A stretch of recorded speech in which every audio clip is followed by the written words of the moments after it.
नमस्कार भक्तों, आपका एक बार फिर से स्वागत है हमारे चैनल भक्ति की शक्ति में। आज के इस वीडियो में हम आपके लिए लेकर आए हैं शुक्रवार व्रत कथा, संतोषी माता के व्रत की कथा। कथा को सुनने से पहले हे संतोषी माता, जो भी आपकी इस कथा को पूरा सुने और कथा को सुनकर वीडियो को लाइक और शेयर ज़रूर करें, उनकी हर मनोकामना पूर्ण करना। बोलिए संतोषी माता की जय हो। तो चलो सुनते हैं शुक्रवार व्रत कथा। एक बुढ़िया थी और उसके 7 पुत्र थे। 7 पुत्रों में से 6 पुत्र कमाने वाले थे और एक निकम्मा था। बुढ़िया माँ 6 पुत्रों की रसोई बनाती, उनको भोजन कराती और बाद में जो बचता वो 7वें को दे देती। परंतु वह भोला था, मन में कुछ विचार नहीं करता था। एक दिन वह अपनी पत्नी से बोला, देखो मेरी माता का मुझ पर कितना प्यार है। वह बोली, क्यों नहीं, सबका झूठा बचा हुआ तुमको जो खिलाती है। वह बोला, ऐसा कभी नहीं हो सकता, मैं जब तक अपनी आंखों से न देखूं मान नहीं सकता। पत्नी ने कहा, देख लोगे तब तो मानोगे। कुछ दिन बाद एक बड़ा त्योहार आया। घर में 7 प्रकार के भोजन और चूरमा के लड्डू बने। वह देखने के लिए सिर दर्द का बहाना कर पतला कपड़ा सिर पर ओढ़कर रसोई में सो गया और कपड़े में से सब कुछ देखता रहा। उसके 6 भाई भोजन करने आए। उसने देखा कि माँ ने उनके लिए सुंदर सुंदर आसन बिछाए हैं, 7 प्रकार की रसोई परोसी है। वह आग्रह करके उन्हें जिमाती है। वह देखता रहा। जब 6 भाई भोजन करके उठे तब झूठी थालियों में से लड्डुओं के टुकड़ों को उठाया और एक लड्डू बनाया। जूठन साफ कर माँ ने उसे पुकारा, उठ बेटा, 6 भाई भोजन कर गए, अब तू ही बाकी है, उठने कब खाएगा। वह कहने लगा, माँ मुझे भोजन नहीं करना, मैं परदेश जा रहा हूँ। माता ने कहा, कल जाता हो तो आज ही चला जा। वह बोला, हाँ हाँ आज ही जा रहा हूँ। यह कहकर वह घर से निकल गया। चलते समय उसे अपनी पत्नी की याद आई। वह गौशाला में कंठे थाप रही थी। उसको जाकर बोला, हम जावें परदेश को, आवेंगे कुछ काल, तुम रहियो संतोष से धर्म आपनो पाल। तो फिर वह बोली, जाओ पिया आनंद से, हमरो सोच हटाए, राम भरोसे हम रहे, ईश्वर तुम्हें सहाय। देव निशानी आपनी, देख तरु मंदिर, शुद्धि हमारी नय बिसारियो, रखियो मन गंभीर। वह बोला, मेरे पास तो कुछ भी नहीं है, यह अंगूठी है सो ले लो और अपनी कुछ निशानी मुझे दे दो। वह बोली, मेरे पास तो क्या है, यह गोबर भरा हाथ है। यह कहकर उसकी पीठ पर गोबर के हाथ की थाप मार दी। वह चल दिया। चलते चलते दूर देश में पहुंचा। वहाँ एक साहूकार की दुकान थी। वह दुकान पर जाकर कहने लगा, भाई मुझे नौकरी पर रख लो। साहूकार को ज़रूरत थी। वह बोला, रह जा। लड़के ने पूछा, तनख्वाह क्या दोगे। साहूकार ने कहा, काम देखकर दाम मिलेंगे। साहूकार के यहाँ उसको नौकरी मिल गई। वह सुबह 7 बजे से रात तक नौकरी करने लगा। कुछ दिनों में दुकान का सारा लेन देन का हिसाब, ग्राहकों को माल बेचना, सारा काम करने लगा। साहूकार के 7-8 नौकर थे। वह सोच में पड़ गए कि यह तो बहुत होशियार बन गया। साहूकार ने भी काम देखा और 3 महीने में उसे आधे मुनाफे का साझीदार बना लिया और 12 वर्ष में वह नामी सेठ बन गया और साहूकार सारा कारोबार उसके ऊपर छोड़कर बाहर चला गया। अब बहू पर क्या बीती वो भी सुनो। सास ससुर उसे दुख देने लगे।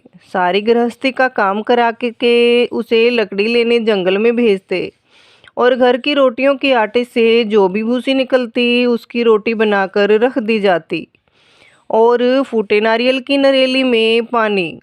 इस तरह दिन बीतते रहे। एक दिन वह लकड़ी लेने जा रही थी। रास्ते में उसे बहुत सी स्त्रियां संतोषी माता का व्रत करती दिखाई दी।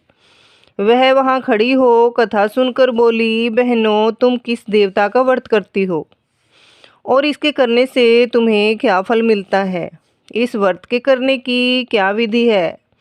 यदि तुम अपने इस व्रत का विधान मुझे समझाकर कहोगी तो मैं तुम्हारा बड़ा एहसान मानूंगी।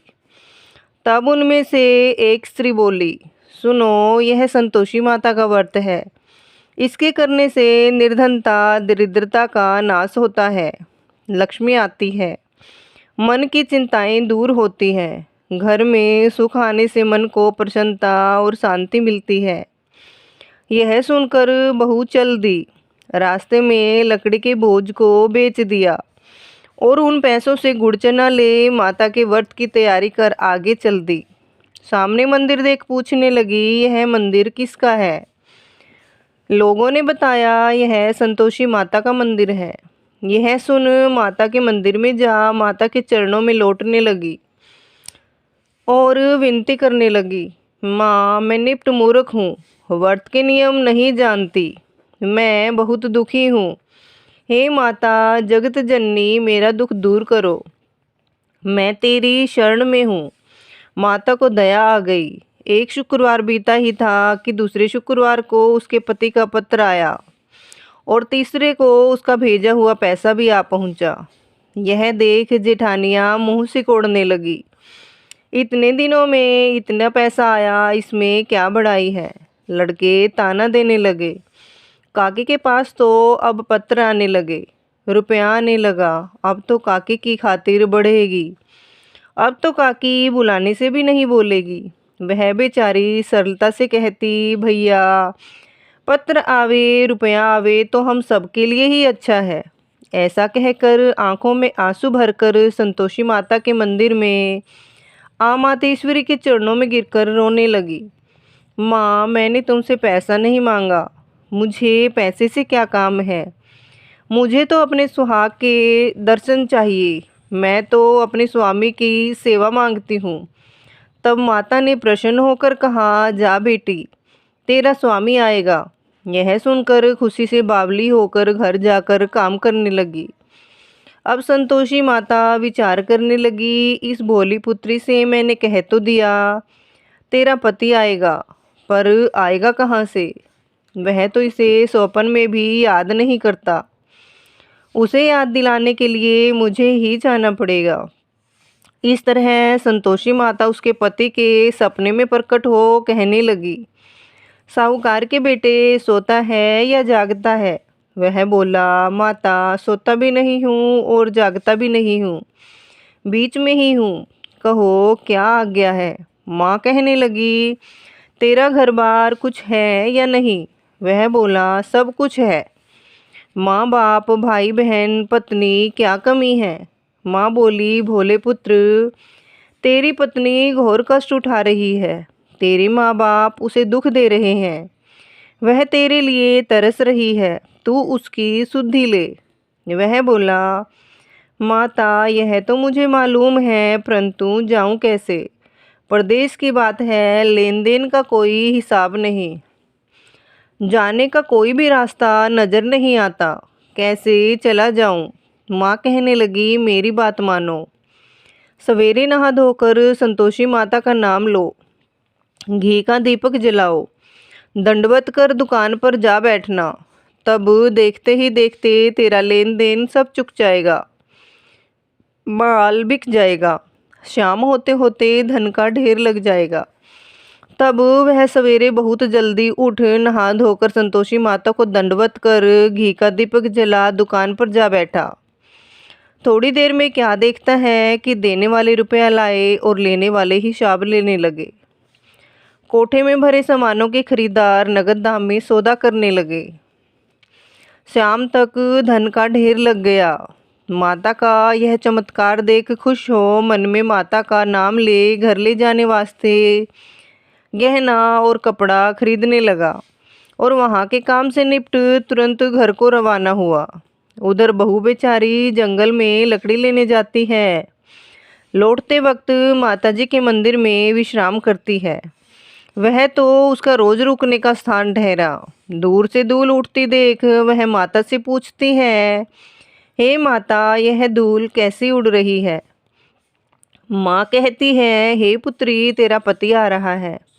अब तो ऐसा कर, लकड़ियों के 3 बोझ बना ले, एक नदी के किनारे रख, दूसरा मेरे मंदिर पर और तीसरा अपने सिर पर रख।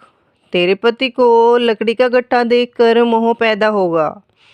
वह वहाँ रुकेगा, खाना पानी खाकर ही माँ से मिलने जाएगा।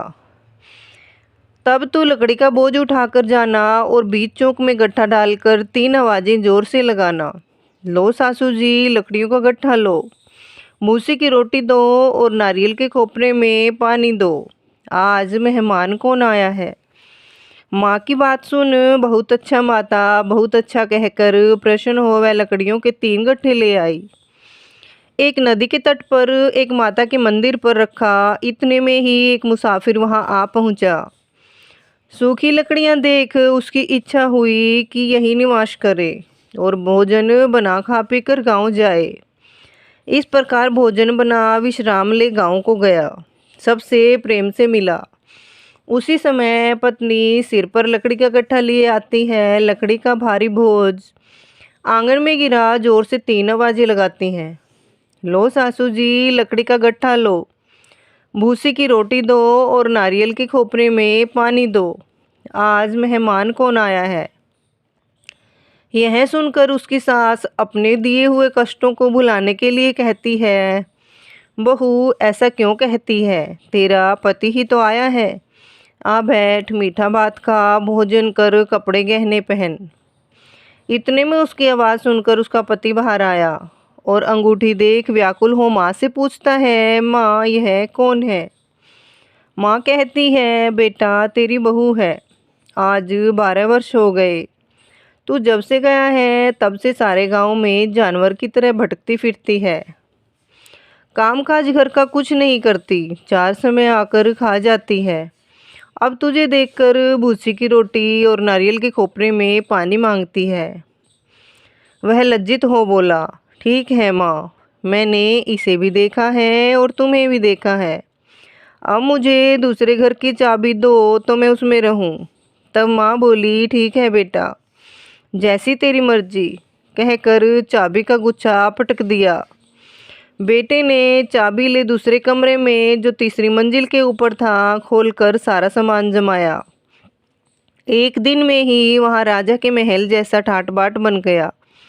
अब क्या था, वो दोनों पति पत्नी सुखपूर्वक रहने लगे। इतने में अगला शुक्रवार आया। बहू ने पति से कहा, मुझे संतोषी माता का उद्यापन करना है। पति बोला, बहुत अच्छा, खुशी से करो। वह तुरंत ही उद्यापन की तैयारी करने लगी और जेठ के लड़कों को भोजन के लिए कहने गई। उन्होंने मंजूर कर लिया, परंतु जेठानी अपने बच्चों को सिखाती है, देखो रे, भोजन के समय सब लोग खटाई मांगना, जिससे उसका उद्यापन पूरा न हो। लड़के झिमने आए, खीर पेट भर खाई, परंतु याद आते ही कहने लगे, हमें कुछ खिटाई दो, खीर खाना हमें भाता नहीं, देख कर अरुचि होती है। बहू कहने लगी, खटाई किसी को नहीं दी जाएगी, यह संतोषी माता का प्रसाद है। लड़के उठ खड़े हुए, पैसा दो। भोली बहू कुछ जानती नहीं थी, सो उसने उन्हें पैसे दे दिए। लड़के उसी समय उठ करके इमलीला खाने लगे। यह देख बहू पर माताजी ने कोप किया। राजा के दूत उसके पति को पकड़कर ले गए। जेठ जेठानी मनमाने खोटे वचन कहने लगे। लूट लूट कर धन इकट्ठा कर लाया था, इसलिए राजा के दूत उसको पकड़कर ले गए हैं। अब सब पता चल जाएगा जब जेल की हवा खाएगा। बहू से ये वचन सहन नहीं हुए। वह रोती रोती मंदिर में गई और बोली, हे माता, तुमने ये क्या किया। हंसाकर अब क्यों रुलाने लगी। माता बोली, पुत्री, तूने उद्यापन करके मेरा व्रत भंग किया, इतनी जल्दी सब बातें भुला दी। वह कहने लगी, माता, भूली तो नहीं हूँ, न कुछ अपराध किया है। मुझे तो लड़कों ने भूल में डाल दिया, मैंने भूल से उन्हें पैसे दे दिए, मुझे क्षमा करो माँ। माँ बोली, ऐसी भी कहीं भूल होती है। वह बोली, माँ मुझे माफ़ कर दो, मैं फिर से तुम्हारा उद्यापन करूँगी। माँ बोली अब भूल मत करना। वह बोली अब भूलने होगी। माँ अब बताओ वे कैसे आवेंगे। माँ बोली जा पुत्री, तेरा पति तुझे रास्ते में आता मिलेगा। वह घर की तरफ चली। राह में उसका पति आता मिला। उसने पूछा तुम कहाँ गए थे। तब वह कहने लगा इतना धन जो कमाया है उसका टैक्स राजा ने मांगा था, वह भरने गया था। वह प्रसन्न हो बोली भला हुआ, अब घर को चलो। कुछ दिन बाद फिर शुक्रवार आया। वह अपने पति से बोली मुझे माता का उद्यापन करना है। पति ने कहा करो। फिर जेठ के लड़कों को भोजन के लिए कहने गई। जेठानी ने एक दो बातें सुनाई और लड़कों को फिर से सिखा दिया। तुम पहले ही कटाई मांगना। लड़के भोजन के लिए कहने लगे हमें खीर खाना नहीं भाता, जी खराब होता है, कुछ खटाई खाने को दो। वह बोली खटाई खाने को नहीं मिलेगी, खाना हो तो खाओ। वह ब्राह्मण के लड़कों को लाकर भोजन कराने लगी। यथाशक्ति दक्षिणा की जगह एक एक फल उन्हें दे दिया। इससे संतोषी माँ प्रसन्न हुई। माता की कृपा होते ही 9वें मास उसको चंद्रमा के समान सुंदर पुत्र प्राप्त हुआ। वह अपने पुत्र को लेकर प्रतिदिन माताजी के मंदिर में जाने लगी। एक दिन माँ ने सोचा कि यह रोज आती है, आज क्यों न मैं इसके घर चलूं, इसका आसरा देखूं तो सही। यह सोचकर माता ने भयानक रूप बनाया। गुड़ और चने से सना मुख, ऊपर सूंड के समान होंठ और उस पर मक्खियां भिनभिना रही हैं।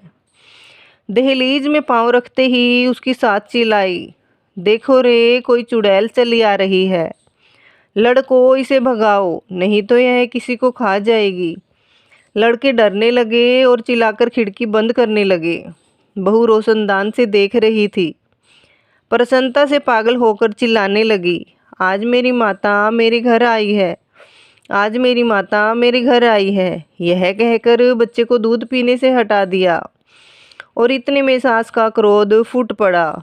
बोली इसे देखकर कैसी उतावली हुई है जो बच्चे को पटक दिया। इतने में माँ के प्रताप से जहाँ देखो वहीं लड़के ही लड़के नजर आने लगे। बहू बोली माँ जी, जिनका मैं व्रत करती हूँ यह वही संतोषी माता है। इतना कह झट से सारे घर के किवाड़ खोल दिए। सबने माता के चरण पकड़ लिए और विनती करने लगे हे माता, हम मूर्ख हैं, पापी हैं, अज्ञानी हैं, तुम्हारे व्रत की विधि हम नहीं जानते। तुम्हारा व्रत भंग कर हमने बड़ा अपराध किया है। हे माता, आप हमारे अपराध को क्षमा करो। इस प्रकार माता खुश हुई। माता ने बहू को जैसा फल दिया वैसा माता सबको दे। जो पढ़े उसका मनोरथ पूर्ण हो। बोलो संतोषी माता की जय हो। तो भक्तों, आपको ये संतोषी माता की कथा कैसी लगी तो प्लीज़ एक छोटा सा कमेंट करके ज़रूर बताएं। बोलिए संतोषी माता की जय हो। राधे राधे, जय श्री कृष्ण।